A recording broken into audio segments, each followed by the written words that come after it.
بسم اللہ الرحمن الرحیم رب یسر ولا تعسر وتمم بالخیر وبک نستعین یا فتاح یا علیم۔ پچھلے سبق کے اندر ہم نے 6 مرکبات کے بارے میں پڑھ لیا تھا، یعنی مشروطہ خاصہ اور عرفیہ خاصہ کے بارے میں، وجودیہ لا ضروریہ، وجودیہ لا دائمہ کے بارے میں، اور وقتیہ اور منتشرہ کے بارے میں ہم نے پڑھ لیا تھا۔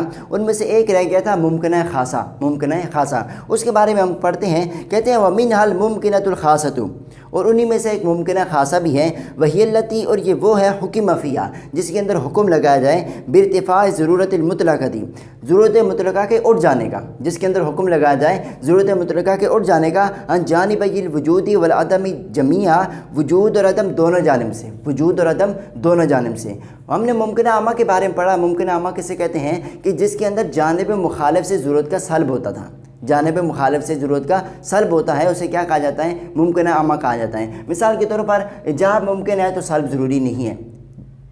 ممکنہ عامہ کے اندر جانب مخالف سے ضرورت کا سلب ہوتا تھا، یعنی ایجاب ممکن ہے تو سلب ضروری نہیں، اور سلب ممکن ہے تو ایجاب ضروری نہیں ہے، سلب ممکن ہے تو ایجاب ضروری نہیں ہے۔ مثال کے طور پر میں کہوں کل انسان ضاحک بالامکان العامی، کل انسان ضاحک بالامکان العامی، ہر انسان ضاحک ہے امکان عام کے طریقے پر، تو یہاں پر دیکھیں کیا ہے؟ ایجاب ہے، اس بات ہے، تو یہ کیا ہوا؟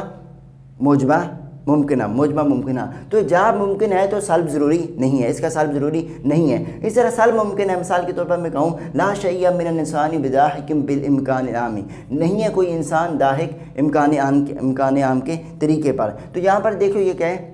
سالبہ ہے۔ یہ کون سا قضیہ ہے؟ سالبہ ہے۔ تو یہاں پر سلب ممکن ہے تو ایجاب ضروری نہیں ہے۔ تو یہ تو تھا ممکنہ عامہ، ممکنہ عامہ، جس کے اندر جانب مخالف سے ضرورت کا سلب ہوتا ہے، جس کے اندر جانب مخالف سے ضرورت کا سلب ہوتا ہے۔ لیکن یہ جو ممکنہ خاصہ ہوتا ہے، اس کے اندر دونوں جانب سے، اس کے اندر دونوں جانب سے ضرورت کا سلب ہوتا ہے، دونوں جانب مخالف سے ضرورت کا سلب ہوتا ہے، کس کے اندر؟ قضیہ خاص کے اندر۔ یعنی ایجاب ضروری ہے، ایجاب بھی ضروری نہیں ہے، اور سلب بھی ضروری نہیں ہے۔ ایجاب جانب مخالف دونوں جانب سے ضرورت کا سلب ہوتا ہے، یعنی ایجاب بھی ضروری نہیں اور سلب بھی ضروری نہیں، ایجاب بھی ضروری نہیں اور سلب بھی ضروری نہیں۔ ایجاب ضروری نہیں، اس کا پتہ کس سے چلے گا؟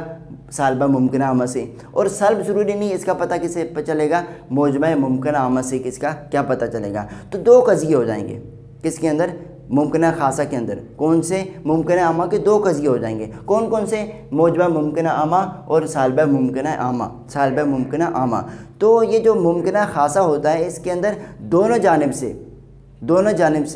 دونوں جانب مخالف سے ضرورت کا سلب ہوتا ہے، دونوں جانب مخالف سے ضرورت کا سلب ہوتا ہے۔ لیکن یہ جو ممکنہ عامہ تھا، اس کے اندر کیا تھا؟ جانب مخالف سے ضرورت کا سلب تھا، اور یہ جو ممکنہ خاصہ ہے، اس کے اندر دونوں جانب مخالف سے ضرورت کا سلب ہوتا ہے۔ تو یہاں پر بھی یہی کہہ رہے ہیں کہ وہی التی حکم فیہا، اور یہ ممکنہ خاصہ وہی ہے جس کے اندر حکم لگایا جائے بارتفاع ضرورت المطلقہ، ضرورت مطلقہ کے اٹھ جانے کا، ضرورت مطلقہ کے اٹھ جانے کا، عن جانبی الوجود والعدم جمیعا، وجود اور عدم دونوں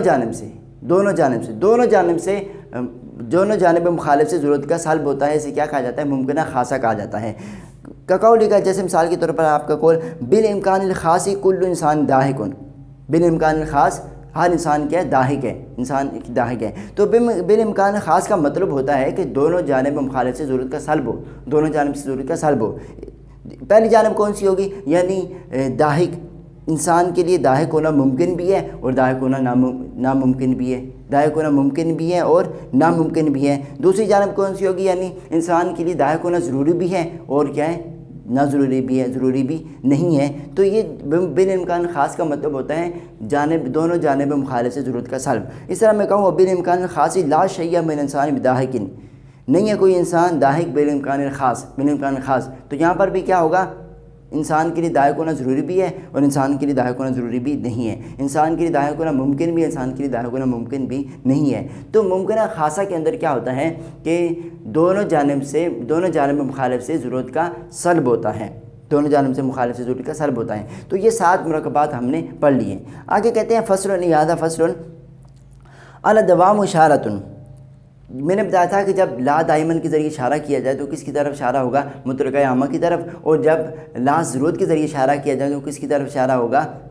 ممکن ہے عامہ کی طرف۔ تو یہ کہہ رہے ہیں الادوام اشارۃ الی مطلقۃ عامۃ، ادوام سے اشارہ ہے مطلقہ عامہ کی طرف، واللا ضرورتی، اور لا ضرورت سے اشارہ ہے الی ممکنۃ عامۃ، ممکن ہے عامہ کی طرف۔ فاذا قلت، جب آپ کہیں کل انسان متعجب بالفعل، ہر انسان متعجب بالفعل ہے، تو یہ کون سا قضیہ ہے؟ کل انسان متعجب بالفعل، تین زمانوں میں سے کسی زمانے کی قید آ رہی ہے، تو یہ کون سا ہوگا؟ مطلقہ عامہ ہوگا، مطلقہ عامہ ہوگا۔ کل انسان متعجب بالفعل لا دائما، لا دائما، تو لا دائمن کے ذریعے اشارہ کیجئے تو کس کی طرف ہوگا؟ مطلقہ عامہ کی طرف ہوگا۔ تو جب مطلقہ عامہ کے ساتھ لا دوام کی قید آ جائے تو وہ کون سا مرکبہ ہوگا؟ مرکبہ کون سا ہوگا؟ وہ وجودیہ لا ضروریہ ہوگا، جس کے اندر مطلقہ عامہ کے ساتھ کس کی لا دائمہ کی قید آ جائے۔ لا دائمہ کی جب قید آ جائے کس کے ساتھ؟ مطلقہ عامہ کے ساتھ، مطلقہ عامہ کے ساتھ، تو وہ کون سا ہوتا ہے؟ وجودیہ لا ضروریہ، قضیہ مرکبہ وجودیہ لا ضروریہ ہوتا ہے۔ تو کہتا ہے کل انسان متعجب بالفعل لا دائما، ہر انسان متعجب بالفعل ہے لا دائما، فکأنک قلت، لا دائمن کے ذریعے یعنی آپ کے گویا آپ نے کہا کل انسان متعجب بالفعل، ہر انسان متعجب ہے بالفعل، ولا شیء من انسان متعجب بالفعل، تو یہ دونوں سالبہ بھی بنا دیے اور موجبہ بھی انہوں نے بنا دیے۔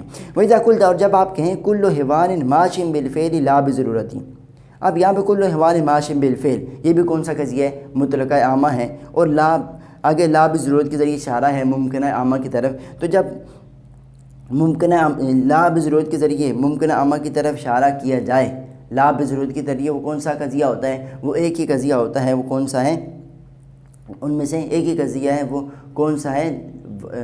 وجودیہ لا ضروریہ، وجودیہ لا ضروریہ، وجودیہ لا ضروریہ ہے۔ تو کہتے ہیں فَكَأَنَّكَ قُلْتَ، جیسے کہ آپ نے کہا کل حیوان ماشٍ بالفعل، ہر انسان ماشی ہے بالفعل، ولا شیء من الحیوان بماشٍ بالامکان العام، اور نہیں ہے کوئی بھی حیوان ماشی امکان عام کے طریقے پر۔ تو یہ قضیہ مرکبات تھے، اور ہم نے پیچھے موجات بسیطہ کے بارے میں پڑھا، پھر ہم نے موجات مرکبہ کے بارے میں پڑھا۔ آگے ہماری پھر شرطیات، قضیہ شرطیہ کی بحث ہماری انشاءاللہ تعالیٰ آگے شروع ہو جائے گی۔ السلام علیکم ورحمۃ اللہ وبرکاتہ۔